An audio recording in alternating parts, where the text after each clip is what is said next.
Ang cryptocurrency o crypto ay isang digital na pera na idinisenyo upang gumana bilang isang medium ng palitan sa pamamagitan ng isang computer network na hindi umaasa sa anumang sentral na awtoridad tulad ng isang gobyerno o bangko upang itaguyod o panatilihin ito.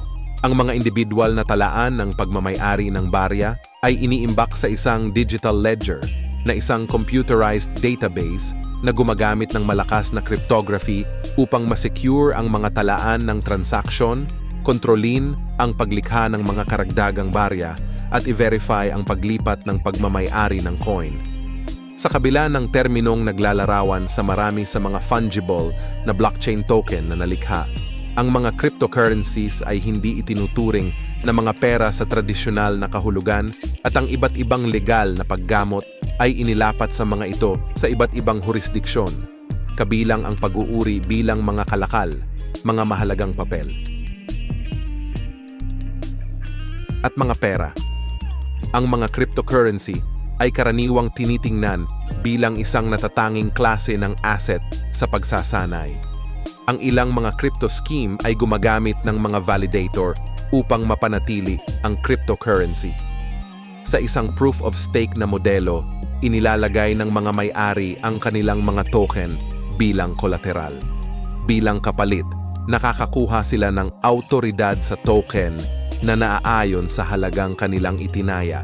Sa pangkalahatan, ang mga token staker na ito ay nakakakuha ng karagdagang pagmamay-ari sa token sa paglipas ng panahon sa pamamagitan ng mga bayarin sa network, mga bagong gawang token, o iba pang ganoong mekanismo ng reward. Ikaw, anong cryptocurrency ang hawak mo?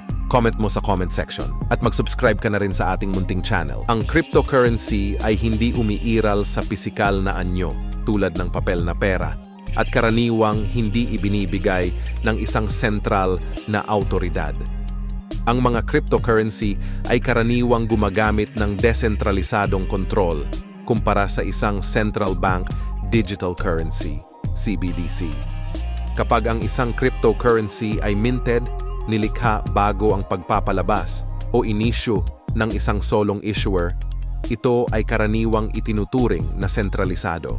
Kapag ipinatupad ng may desentralisadong kontrol, gumagana ang bawat cryptocurrency sa pamamagitan ng distributed ledger technology, karaniwang isang blockchain na nagsisilbing database ng pampublikong transaksyon sa pananalapi. Ang unang cryptocurrency ay Bitcoin, na unang inilabas bilang open source software noong 2009.